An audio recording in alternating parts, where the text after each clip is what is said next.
வயலோ வயலோ வயலோ செழிக்க வாழ்வு தந்தானே, வயலோ வாழ்வு தந்தானே. அட பொன்னா விளையோ பூமிக்கு நல்ல விவரம் தந்தானே, உழவனின் உறவா வந்தானே.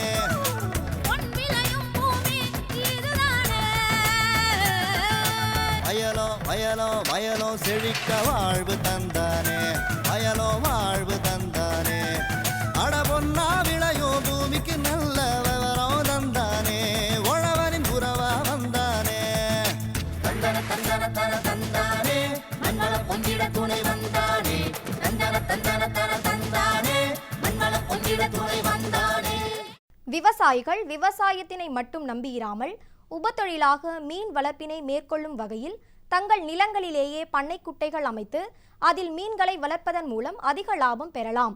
மேலும் பண்ணை குட்டைகளில் மீன்களை வளர்க்க என்னென்ன வகையான மீன்களை தேர்ந்தெடுத்து வளர்க்கலாம் என்பதனை குறித்து நாகப்பட்டினம் தமிழ்நாடு மீன்வள பல்கலைக்கழக மீன்வள தொழில்நுட்ப நிலைய இயக்குனர் டாக்டர் எம் நாகூர் மீரான் அவர்கள் தரும் விளக்கம்.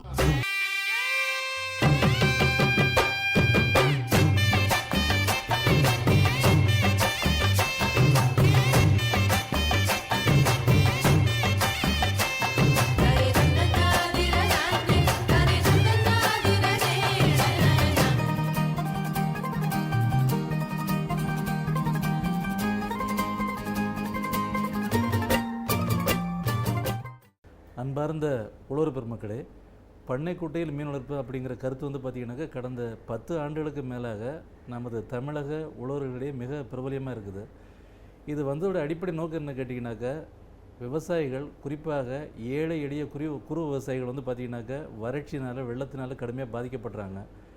அதே வேளையில் தமிழகத்திலையும் பிற பகுதிகளிலும் தொடர்ந்து மழையோட அளவு குறைஞ்சிட்டு வர்றதுனால நிலத்தடி நீர் வளத்தை அதிகரிக்கணும், விவசாயிகளுக்கு கோடை நேரத்தில் பயிர்களை காப்பாற்றுவதற்காக ஒரு நீர் ஆதாரம் வேணும். இந்த அமைப்பில் கொண்டு தான் இந்த பண்ணைக்குட்டைகள் வந்து ஏற்படுத்தப்பட்டது. ஆனால் இதை ஏற்படுத்தின அப்புறம் பார்த்திங்கனாக்கா இந்த பண்ணைக்குட்டைகள் மீன் வளர்ப்பையில் மேற்கொண்டு அந்த பண்ணைக்குட்டைகளில் மீன் வளர்ப்பை மேற்கொண்டு ஒரு உபரி வருமானம் விவசாயிகள் பெற முடியுங்கிற ஒரு கருத்து வந்ததுங்க. இன்றைக்கி அந்த பண்ணைக்குட்டைங்கிறது பார்த்திங்கனாக்கா தமிழகத்தில் மீன் உற்பத்தியில் மிகப்பெரிய ஆதாரமாக இருந்துகிட்ருக்கு. இன்றைக்கி தமிழக அரசுடைய நோக்கம் என்னவாக இருந்து கேட்டிங்கனாக்கா விவசாய உற்பத்தியை 2 மடங்காக அதிகரிப்பது, அடுத்தபடியாக விவசாயியுடைய வருமானத்தை 3 மடங்காக அதிகரிப்பது. இந்த ஒரு நோக்கத்துக்கு பார்த்திங்கனாக்கா இந்த பண்ணைக்குட்டையில் மீன் வளர்ப்புங்கிற ஒரு தொழில்நுட்பம் மிகுந்த உதவிகரமாக இருக்குது. நிச்சயமாக இதை பயன்படுத்தி விவசாயிகள் தங்களுடைய வருமானத்தை அதிகப்படுத்திக் கொள்ள முடியும். பண்ணைக்குட்டையை பொறுத்தளவுக்கு பார்த்திங்கன்னா இன்றைக்கி தமிழக அரசு 30க்கு 30, அதாவது 30 அடி நீளம் 30 அடி அகலம் சதுர வடிவத்தில் 900 சதுர மீட்டர் பரப்பளவு உள்ள குளங்களை அமைச்சிக்கிட்டு இருக்கிறாங்க. இந்த குள அமைப்பு பார்த்திங்கன்னா கிட்டத்தட்ட 1/4 ஏக்கருக்கு சற்று குறைவாக உள்ள குள அமைப்பு. இந்த குளங்களுடைய ஆழம் பார்த்திங்கன்னா சுமார் 5 அடி இருக்குது. கிட்டத்தட்ட இதில் கணிசமான நீரை தேக்க முடியும். சுமார் 5 to 6 மாதங்கள் 6 மாதங்கள் ஒரு குறைந்தபட்ச கால அளவு நமக்கு தேவைப்படுதுங்க. இந்த 6 மாதங்கள் நீர் இருக்கக்கூடிய குளங்களில் பார்த்திங்கனாக்கா மீன்களை வளர்த்து நிச்சயமாக விவசாயிகள் உபரி வருமானம் பெற முடியும். இந்த தொழில்நுட்பங்களுக்கு பார்த்திங்கனாக்கா மிக முக்கியமான சில கருத்துக்கள் இருக்குது. சில எளிய தொழில்நுட்பங்களை கடைப்பிடிச்சோம்னாக்கா இந்த பண்ணைக்குட்டையவே மிக முக்கியமான ஒரு மீன் உற்பத்தி ஆதாரமாக பயன்படுத்தி விவசாயிகள் கணிசமாக தங்களுடைய வருவாயை அதிகரிக்க முடியும். இப்போ 6 மாதம் உள்ள பண்ணைக்குட்டைகளில் பார்த்திங்கனாக்கா கிட்டத்தட்ட ஒரு 500 முதல் 600 மீன் குஞ்சுகள் நம்ம விட்டுக்கலாங்க. இதை விரலின்னு சொல்லக்கூடிய 2 அங்குல நீள அளவு விடுறதை விட 4 அங்குலத்துக்கு கூடுதலாக வளர்ந்த குஞ்சுகள் விடுவது நல்லது. ஏற்கனவே பண்ணைக்குட்டைகளில் நமக்கு நீர் இருக்கக்கூடிய காலங்கள் பெரும்பாலான குளங்களில் மிக குறுகிய காலத்தில் வேகமாக வளர்வதற்காக மிக குறைந்த எண்ணிக்கையில் குஞ்சுகளையும் ஓரளவுக்கு பெரிய குஞ்சுகளையும் நம்ம விடுறோம். பார்த்தீங்கன்னாக்கா இந்த பண்ணைக்குட்டைகளை பொறுத்தளவுக்கு எல்லா இனத்து குஞ்சுகளையும் விடுறதை விட கெண்டைகளில் சில குறிப்பிட்ட இனங்களை விடுறது நல்லது. ஏன்னா எல்லா இனங்களுமே இந்த பண்ணைக்குட்டைகளுக்கு பொருத்தமானதாக இருக்கிறதில்ல. குறிப்பாக கட்லா ஓரளவுக்கு ஒரு 10 முதல் 15 விழுக்காடு அந்த பண்ணைக்குட்டையில் பொருத்தமாக இருக்குது. அடுத்தபடியாக ரோகு பார்த்திங்கனாக்கா இன்றைக்கி சந்தைகளில் நிறைய விற்பனை வாய்ப்புகள் உள்ள ஒரு மீன் ரோகு. இந்த ரோகு இனத்தை பார்த்திங்கனாக்கா கிட்டத்தட்ட ஒரு 60 முதல் 70 விழுக்காடு அளவுக்கு ரோகு இனத்தை பண்ணைகளை இருப்பு செய்யலாம். அடுத்தபடியாக அடிமட்டத்து மீன் இனமான மிருகால்னு சொல்லக்கூடிய ஒரு கெண்டை மீன் பண்ணைக்குட்டிகளில் 5 அடி ஆழம் இருக்கிறதுனாலையும் பரப்பளவு குறைவாக இருக்கிறதுனாலையும் அந்த அடிமட்ட மீன்களை குறைந்த அளவுக்கு விடுறது சிறப்பாக இருக்கும். அடுத்தபடியாக புல்கண்டின்னு சொல்லக்கூடிய இனம், இது தாவரங்களை சாப்பிடக்கூடிய நீர் தாவரங்களை சாப்பிடக்கூடிய ஒரு மீன் இனம், வேகமாக வளரக்கூடிய இனம். இந்த இனத்தை ஒரு 10 விழுக்காடு அளவுக்கு விட்டுக்கலாங்க. மற்றபடி பிற கண்டை இனங்களான சாதா கண்டை இதெல்லாம் நம்ம விடணுங்கிற அவசியம் இல்லை. ஏன்னா சாதா கண்டை இனம் வந்து குளங்களை நிறைய பாதிப்புகள் ஏற்படுத்தும்.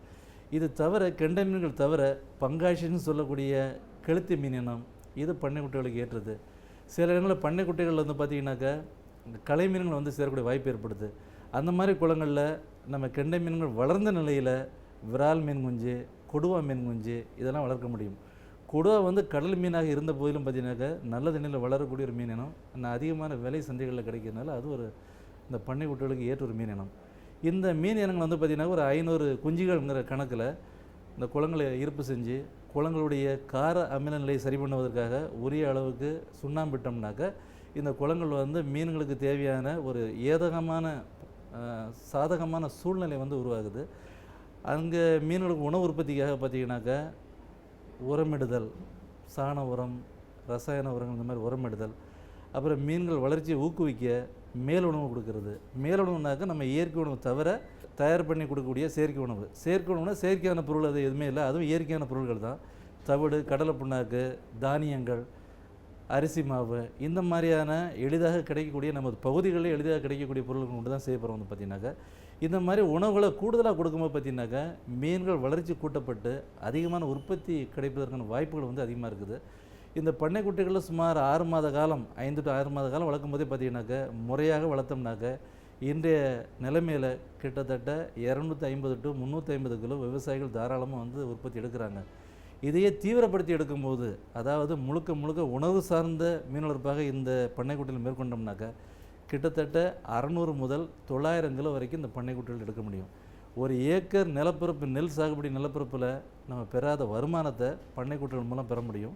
இது எப்படின்னு கேட்டிங்கன்னா கிட்டத்தட்ட இன்றைக்கி சராசரி ஒரு விவசாயி வந்து பார்த்திங்கனாக்கா 15,000 முதல் 25,000 ரூபாய் வரை பண்ணைக்குட்டை மூலம் உபரி வருமானமாக பெறுறாங்க. இந்த பண்ணைக்குட்டைகள் வந்து பார்த்திங்கனாக்கா விலங்குகளுக்கு நம்ம வீட்டில் வளர்க்கக்கூடிய கால்நடைகளுக்கு தண்ணீர் கொடுக்கக்கூடிய ஆதாரமாக இருக்குது. இது தவிர பார்த்திங்கனாக்கா நிலத்தடி நீர்மட்டத்தை அதிகரிக்க பயன்படுது. இதற்கு அடுத்தபடியாக பார்த்திங்கனாக்கா உபரி வருமானம். இதையும் விட இன்னொரு முக்கியமான அனுகூலம் என்ன கேட்டிங்கனாக்கா இன்றைக்கி நம்ம ஒரு ஆரோக்கியமான வாழ்விற்கு சாப்பிடக்கூடிய மீன் அளவு பார்த்திங்கனாக்கா உலக சுகாதார நிறுவனம் பரிந்துரையை விட மிக குறைவாக இருக்கிறது.